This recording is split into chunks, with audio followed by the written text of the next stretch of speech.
첫 코너, 과학을 알면 세상이 즐겁답니다. 혹시 오헨리의 크리스마스 선물이라는 소설 알고 계세요? 이 가난한 한 부부가 머리카락과 시계를 팔아서 서로에게 머리빗과 시계줄을 선물해줬다는 이야기죠. 지금부터 신체의 모든 정보가 담겨있는 머리카락에 대한 비밀을 알려드리겠습니다.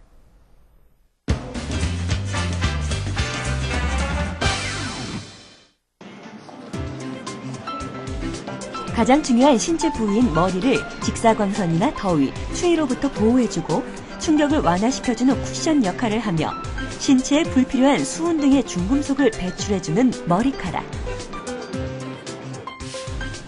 머리카락은 사람의 인생을 결정짓는 요소 중의 하나로 미용적인 측면에서도 굉장히 중요할 뿐만 아니라 신체에 수많은 정보를 담고 있어 범죄 현장에서도 중요한 단서로 사용되고 있다.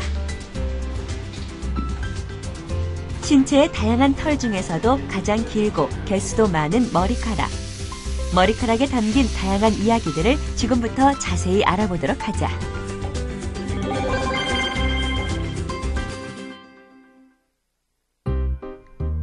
머리카락은 사람의 머리 부분의 피부, 즉 두피에서 나는 털로 머리칼 또는 머리털이라고 말하기도 한다. 두피의 표면을 확대해보면 모공으로부터 머리카락이 자라난 것을 쉽게 볼 수 있다. 머리카락은 모공 속 2에서 4mm 정도의 깊이로 심어져 있으며 하나의 모공에는 적게는 1개, 많게는 4개의 머리카락이 뭉쳐 자라나온다. 머리카락의 모양은 완전한 원형이 아니어서 측정하는 위치에 따라 달라지지만 굵기는 약 0.08mm 정도이다. 머리카락은 크게 모근부와 모간부로 구성되어 있다. 모낭은 모발 생성을 위한 기본 단위로 표피와 진피가 연결되어 모근을 감싸고 있다. 모근 아래쪽은 모구라고 하는데 영양분을 공급하는 모유두와 피지선 등이 분포하고 있다. 모낭에는 많은 신경섬유가 분포되어 있어 촉각기로서 중요한 역할을 한다. 또 공포 영화를 볼 때 머리카락이 쭉 펴서는 듯한 느낌이 드는 건 바로 모낭 주위의 근육이 수축하기 때문이다. 머리카락은 해부학적으로 피부에 속합니다. 주로 케라틴이라는 단백질로 구성되어 있는데요. 케라틴은 보통의 단백질과는 달리 잘 부패하지 않고 화학약품에 대해서도 저항력이 강하고 물리적인 강도와 탄력이 매우 큽니다. 따라서 파마나 염색 등의 과정을 잘 견뎌낼 수가 있습니다. 이 밖에도 머리카락에는 멜라닌, 지질, 수분, 그리고 미량 원소 등도 포함하고 있는데요. 머리카락을 태우면 독특한 냄새가 나는데 이것은 유황을 함유하고 있기 때문입니다. 머리카락의 색은 멜라닌이라는 색소에 따라 정해진다.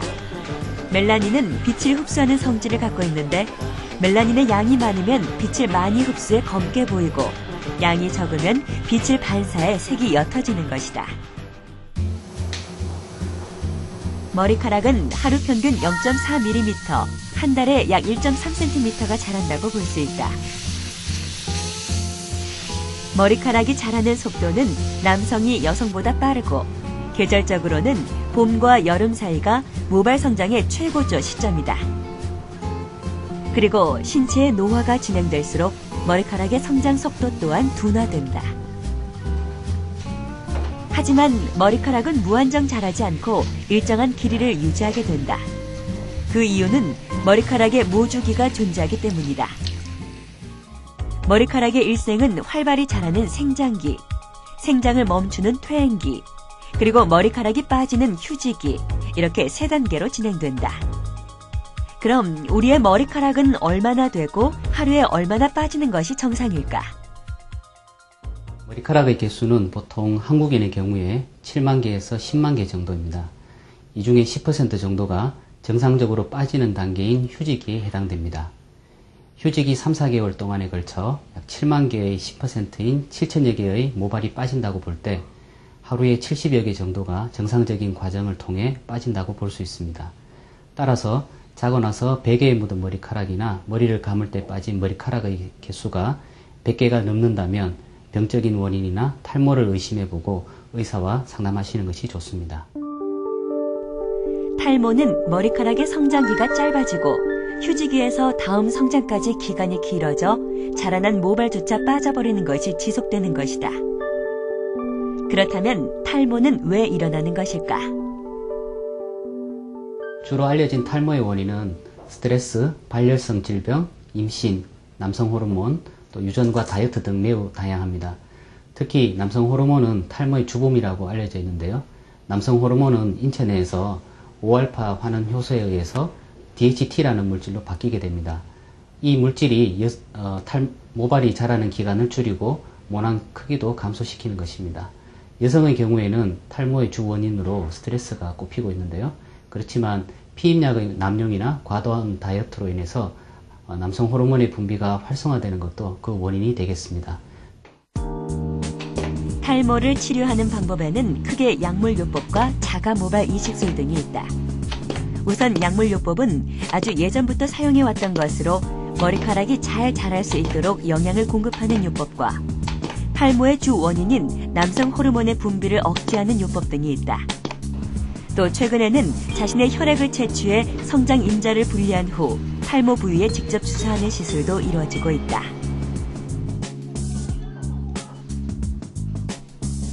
이 밖에 최근 가장 선호하고 있는 치료법은 자가모발 이식술이다. 자가모발 이식술은 말 그대로 자신의 남아있는 모발을 이용해 이식하는 방법이다. 네, 탈모는 주로 앞머리와 윗머리에서 진행이 되는데요. 반면에 측면과 뒷머리 부분에서는 잘 일어나지 않습니다. 앞머리와 윗머리에는 탈모에 영향을 주는 효소가 존재하기 때문입니다. 반면에 측면과 후두부에 탈모에 영향을 받지 않는 모근을 옮겨 심으면 빠지지 않고 그대로 유지가 됩니다.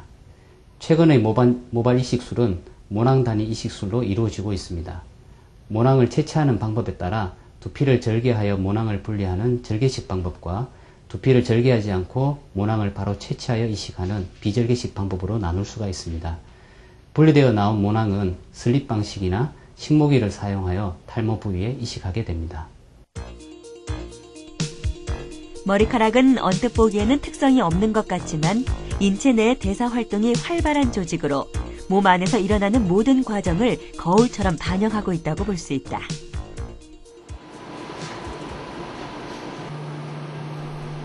머리카락 끝의 모근은 살아있는 모낭세포로 DNA가 충분해 유전자 검사가 가능할 뿐 아니라 혈액형 또한 구별해낼 수 있다. 하지만 모근이 없이 모간부만 있는 모발의 경우에는 모발이 자라면서 핵 DNA가 깨지기 때문에 분석이 거의 불가능하다. 머리카락에 모근이 없으면 유전자 검사는 극히 제한적입니다. 유전자 검사를 통해 알 수 있는 것은 머리카락에 있는 유일한 유전자인 미토콘드리아 유전자를 이용한 검사밖에 할 수가 없습니다. 또한 다른 방법으로는 이제 머리카락이 자라면서 몸에 있는 이물질이 같이 나오게 되는데요. 약물 복용이라든가 중금속, 기타 미네랄 균형 같은 검사들을 할 수가 있습니다. 또 머리카락은 우리 몸의 영양 상태를 정확히 반영하고 있다. 머리카락을 통해 몸에 유익한 칼슘, 나트륨 등 필수 영양 미네랄과 암에 대항하는 셀레늄까지 미네랄의 결핍과 과잉된 상태를 알 수 있는데 이를 통해 암이나 당뇨 등 앞으로 나타날 질병이나 합병증 등을 미리 예측할 수도 있다. 손상되어도 아프지 않고 또 쉽게 자라기 때문에 자칫 가볍게 여길 수 있는 머리카락.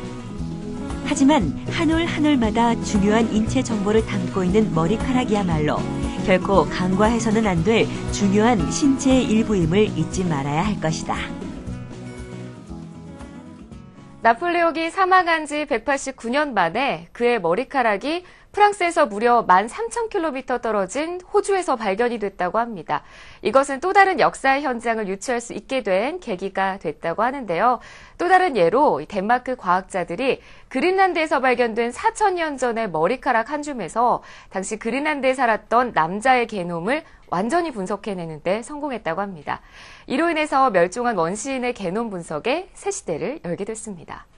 미용의 목적으로만 생각했던 이 머리카락에 다양한 개인정보가 담겨있다고 하니까 정말 놀랍죠? 앞으로는 더 소중히 다뤄줘야겠습니다.